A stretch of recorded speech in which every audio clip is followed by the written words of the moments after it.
Hai, Assalamualaikum warahmatullahi wabarakatuh. Sebelumnya, perkenalkan saya Ranti Rama Sapitri dengan NPM C1C023092. Pada kesempatan kali ini, kita akan membahas lagi nih mengenai video pembelajaran untuk mata kuliah akuntansi keuangan lanjutan dengan judul transaksi antara entitas induk dan entitas anak untuk utang piutang. Nah, teman-teman, sebelum kita masuk ke materi selanjutnya, kita harus paham dulu mengenai konsep dasar transaksi utang piutang antar entitas ini. Nah, transaksi utang atau piutang antara induk dan anak itu harus dieliminasi dalam laporan keuangan konsolidasian. Nah, mengapa? Karena bagi grup perusahaan secara keseluruhan, transaksi tersebut tidak menciptakan aset atau kewajiban yang nyata. Dari sisi grup, pinjaman dari induk ke anak hanyalah perpindahan uang di dalam rumah sendiri. Seperti misalnya kita memiliki dua dompet.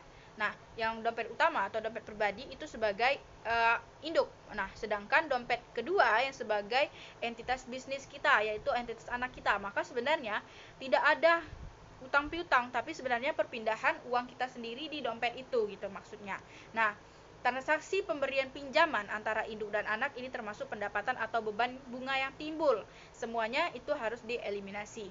Nah, contoh nih, misalnya PTP selaku PT Induk itu memiliki 100% saham di PTS, yaitu selaku sebagai anak gitu kan. Nah, pada 1 Juli tahun 2020, PTP memberikan pinjaman kepada PTS sebesar 500 juta dengan bunga 5% per tahun, dibayar setiap semester, yaitu 6 bulan sekali maksudnya kan. Pinjaman itu jatuh tempo 1 Juli tahun 2021. Nah, bagaimana pencatatan di PTP selaku entitas induknya? Saat memberikan pinjaman, kita akan mendebit yang namanya piutang PTS. Kita akan mendebit piutang PTS dan kita akan mengkredit namanya kas ketika kita memberikan pinjaman, yaitu sebesar berapa pinjamannya tadi, yaitu 500 juta. Kemudian pada akhir periode, yaitu pada tanggal 31 Desember tahun 2020, yaitu kan bunganya tadi dibayar diakui gitu kan setiap 6 bulan sekali, yaitu setiap semester. Maka piutang bunganya kita akan membuat jurnal dengan mendebit piutang bunga pada pendapatan bunga. Ini masih di sisi induknya ya, sebesar kita kalikan berapa sih, berarti 5% dari, kalau setahun kan 5%, berarti 5% dikali 500 juta, yaitu 50 juta, 50 juta maksudnya itu 25 juta. Nah, karena dia membayar setiap semester, setiap 6 bulan sekali, artinya 25 juta itu kita bagi 2, maka piutang bunganya itu untuk untuk bulan Desember itu sebesar 12,5 juta.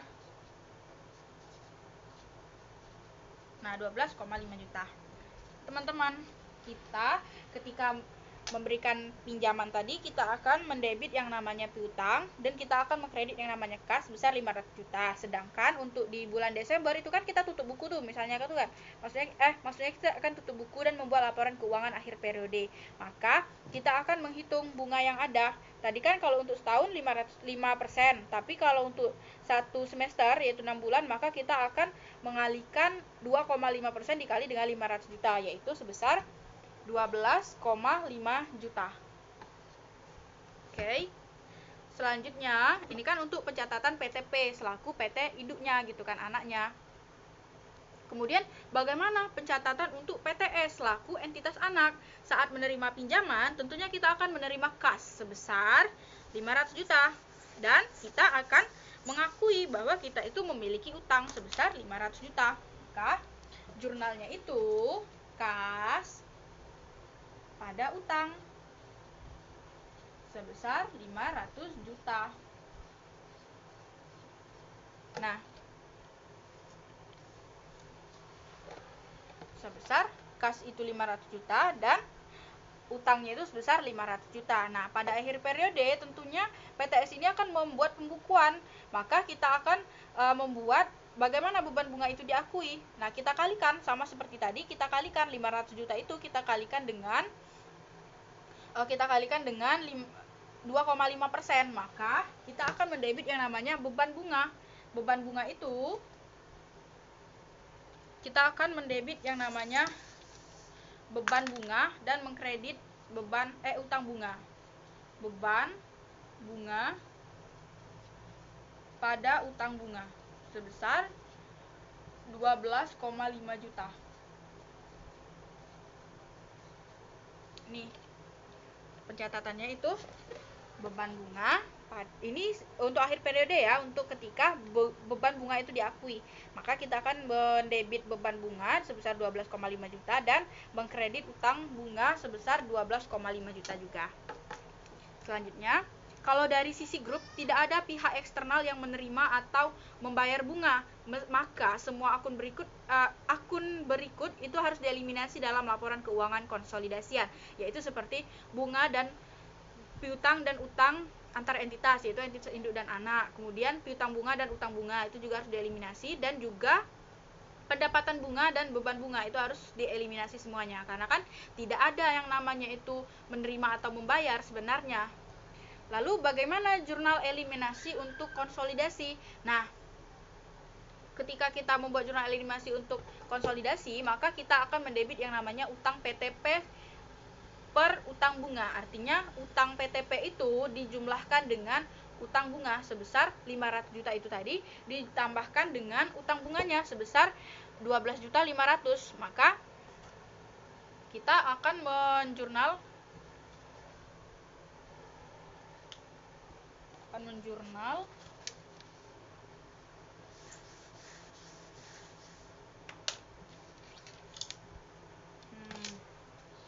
dengan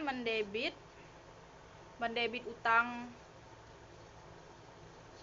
PTP dan mengkredit utang PTS. Piutang maksud saya.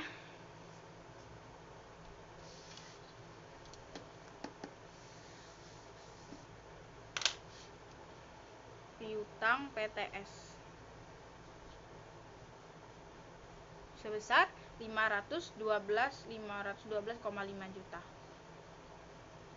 512,5 juta. Nah, untuk jurnalnya itu seperti ini, teman-teman. Ini.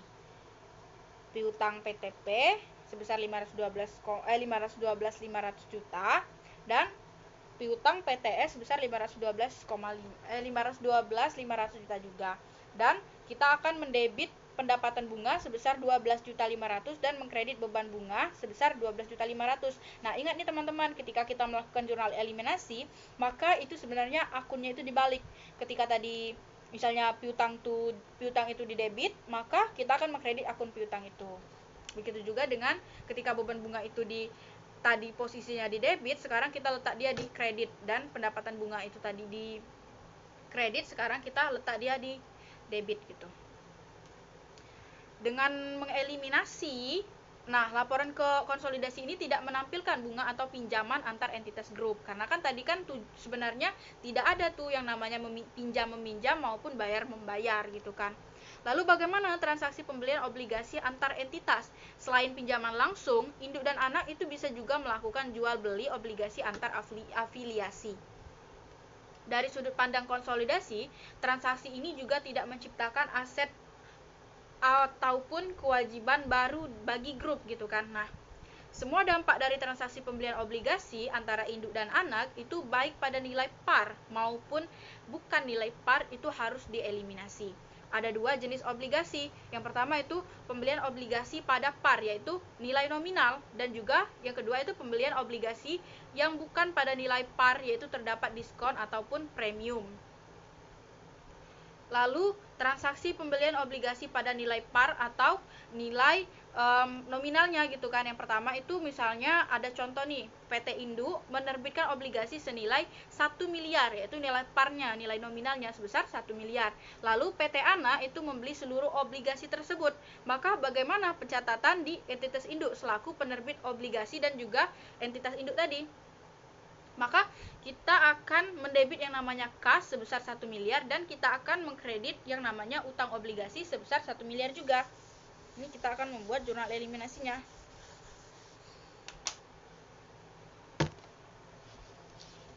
Nih, kita akan mendebit yang namanya kas dan mengkredit yang namanya utang obligasi. Utang obligasi sebesar 1 miliar dan 1 miliar. Nah, ini kita akan, ini untuk pencatatan di entitas induk, kita akan mendebit kas dan mengkredit yang namanya utang obligasi sebesar 1 miliar. Lalu saat membayar bunga, misalnya itu bunganya itu 10% per tahun. Nah, maka dan dia itu dibayar semesteran gitu kan, setiap 6 bulan sekali. Artinya dalam setahun itu terdapat 2 kali pembayaran bunga. Berarti 5% untuk 6 bulan pertama dan 5% di 6 bulan pertama dan 5% di 6 bulan berikutnya. Maka kita kalikan 5% itu kita kalikan dengan 1 miliar, yaitu terdapat 50 juta untuk semester pertama gitu kan, untuk 6 bulan pertama. Maka kita akan membuat jurnalnya itu dengan mendebit beban bunga dan mengkredit kas. Beban bunga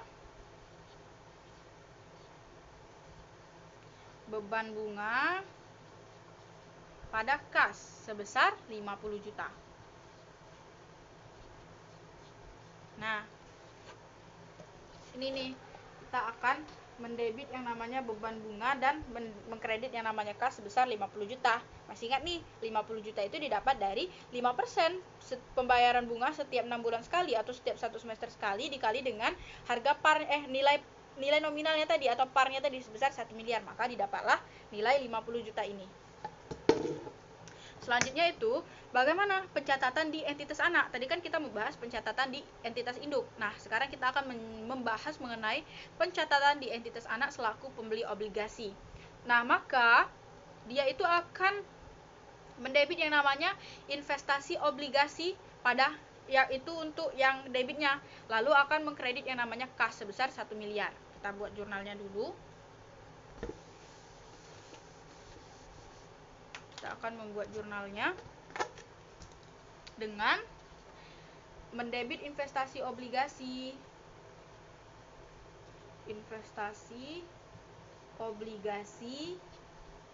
pada kas sebesar 1 miliar. Dan saat menerima bunga, si pembeli obligasi ini atau si anak ini akan mencatat kas di debit dan mengkredit pendapatan bunga sebesar 50 juta. Nah, ini saat dia membeli obligasi, maka dia akan mendebit investasi obligasi sebesar 1 miliar dan mengkredit kas sebesar 1 miliar. Dan ketika dia menerima bunga, maka dia akan mendebit kas sebesar 50 juta dan mengkredit yang namanya pendapatan bunga sebesar 50 juta rupiah juga. Lalu jurnal eliminasi untuk konsolidasi, artinya itu jurnal eliminasi untuk entitas induk dan entitas anak ketika disatukan seluruhnya gitu kan. Maka dia itu akan mendebit utang obligasi dan juga pendapatan bunga. Ketika tadi pendapatan bunga itu di sisi kredit, maka dia akan berbalik arah, dia akan di posisi debit gitu. Karena kita tujuannya itu kan untuk menghapuskan gitu kan, karena kan tidak ada yang namanya bayar membayar maupun pinjam meminjam antara entitas induk dan entitas anak. Maka kita akan mendebit utang obligasi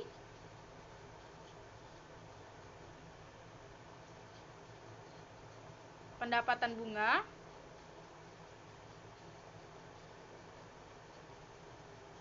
dan kita akan mengkredit investasi obligasi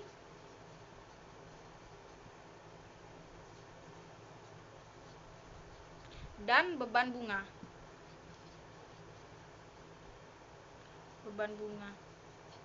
Untuk utang obligasinya itu tadi kan sebesar 1 miliar, maka kita letakkan angka 1 miliarnya itu, dan pendapatan bunganya itu sebesar 50 juta, maka kita masukkan juga angkanya. Nah, investasi obligasi itu sebesar 1 miliar juga, dan beban bunganya itu juga sebesar 50 juta. Ini untuk jurnal eliminasinya, jurnal eliminasi untuk konsolidasi. Ini nih, teman-teman bisa lihat, ini utang obligasi, pendapatan bunga, dan pada investasi obligasi dan beban bunga. Selanjutnya itu transaksi pembelian obligasi yang bukan pada nilai par, atau dia itu kan tadi sudah disebutkan sebelumnya, misalnya di nilai diskon atau premium. Nah, bisa terjadi dua kondisi nih teman-teman. Yang pertama itu obligasi diterbitkan dengan diskon. Nah, jika tingkat bunga kupon itu kurang dari bunga pasar, dan obligasi ini bisa diterbitkan dengan premium jika kupon itu melebihi atau lebih besar dari bunga pasar. Ketika obligasi diterbitkan bukan pada nilai par, maka diskon atau premium yang timbul juga harus dieliminasi. Nah, jurnal eliminasi untuk konsolidasi itu kita akan mendebit 3 akun. Yang pertama itu utang obligasi, itu kita akan debit, kemudian premium obligasi kita akan debit. Nah, bisa premium, bisa juga diskon, tergantung kondisi atau situasi. Dan kita akan mendebit pendapatan bunga. Sedangkan untuk di sisi kredit itu terdapat 2 akun, yaitu investasi obligasi dan juga beban bunga. Tujuannya itu sama, semua akun antar entitas itu dihapus, termasuk nilai diskon ataupun premium yang muncul dari transaksi internal. Selanjutnya itu adalah transaksi pembelian obligasi anak dari pihak non-afiliasi atau pihak luar. Nah, misalnya itu jika entitas induk itu membeli obligasi dari pihak luar, maka ada 2 kemungkinan nih teman-teman. Yang pertama itu harga beli sama dengan nilai buku obligasi. Nah, artinya terdapat perlakuan sama seperti pembelian langsung, eliminasinya itu identik gitu kan. Nah, sedangkan untuk kemungkinan yang kedua itu misalnya tuh harga beli itu tidak sama dengan nilai buku obligasi, maka akan muncul keuntungan atau kerugian dari penarikan obligasi ini. Jika induk itu membeli obligasi anak dengan harga lebih rendah dari nilai tercatat, muncul keuntungan penarikan obligasi. Sebaliknya, jika harga lebih tinggi, maka timbul kerugian dari penarikan obligasi ini. Contoh jurnal eliminasinya itu, misalnya itu harga itu kurang dari nilai buku, maka kita akan mendebit yang namanya utang obligasi dan kita akan mengkredit investasi obligasi dan juga keuntungan dari penarikan obligasi ini. Kemudian jika harganya itu lebih besar dari nilai buku, nah maka kita akan mendebit 2 akun, yaitu pertama utang obligasi dan juga kerugian penarikan obligasi, serta mengkredit 1 akun yaitu investasi obligasi. Lalu dari pembelajaran yang sudah kita bahas sebelumnya, maka terdapat 2 jenis transaksi teman-teman. Yang pertama itu adalah pinjaman antar induk dan anak dan obligasi antar induk anak, yaitu tentang nilai par gitu kan, maksudnya tuh nilai nominalnya. Nah, akun yang dieliminasi untuk pinjaman antar induk dan anak itu seperti utang, piutang, beban, dan pendapatan bunga. Nah, dampak terhadap konsolidasi itu adalah tidak ada efeknya itu ke grup. Nah, ke grup perusahaan maksudnya itu. Nah, sedangkan untuk transaksi obligasi antar entitas induk dan anak, maka yang harus dieliminasi itu akun utang obligasi, maksud saya investasi obligasi, beban, dan pendapatan bunga. Nah, dampaknya itu sama seperti transaksi pinjaman antara induk dan anak tadi, tidak ada efek ke grup perusahaan. Nah, dari transaksi, kan tadi ada 2 transaksi tuh, ada obligasi antar induk dan anak. Yang di obligasi ini sebenarnya itu saya ulangi, ternyata itu memiliki 4 akun. Yang pertama 4 transaksi maksudnya. Yang pertama tadi kan pinjaman antar entitas induk dan anak, dan juga kita udah membahas nih mengenai obligasi antar induk dan anak. Selanjutnya itu ada transaksi yang ketiga, yaitu mengenai obligasi antar induk dan anak, yaitu adanya diskon atau premium. Nah, akun yang dieliminasi untuk obligasi antar induk dan anak itu adalah semua akun ditambah diskon atau premiumnya. Nah, dampak terhadap konsolidasi itu adalah nilai bersih itu dikembalikan ke posisi eksternal. Sedangkan untuk pembelian obligasi anak dari pihak luar, nah di mana anggapannya itu harga itu tidak sama dengan nilai buku, maka akun yang dieliminasi itu adalah utang dan investasi obligasi. Sedangkan untuk dampak terhadap konsolidasi yaitu timbulnya laba atau rugi penarikan obligasi di laporan konsolidasi. Nah, teman-teman, kesimpulannya, transaksi antar entitas grup yaitu induk dan anak bukan transaksi nyata bagi grup secara keseluruhan. Maka dari itu, utang piutang, beban bunga, pendapatan bunga, investasi, dan utang obligasi semuanya harus kita eliminasi. Jika terjadi perbedaan harga beli dengan nilai tercatat obligasi, maka akan timbul keuntungan atau kerugian penarikan obligasi di laporan konsolidasi. Tujuan akhirnya adalah agar laporan keuangan konsolidasian mencerminkan hanya hubungan dengan pihak eksternal, bukan hubungan antar perusahaan dalam satu grup. Nah, jadi teman-teman, transaksi utang antar induk dan anak itu tidak boleh dianggap laba atau beban dalam grup, karena hanya perpindahan sumber daya internal. Dalam laporan konsolidasi, semuanya harus dieliminasi agar laporan keuangan mencerminkan posisi yang sebenarnya. Itu saja materi yang bisa saya sampaikan mengenai transaksi entitas induk dan anak, utang piutang. Jika banyak kekurangan, saya mohon maaf. Atas perhatiannya saya ucapkan terima kasih. Saya akhiri. Wassalamualaikum warahmatullahi wabarakatuh. Bye-bye.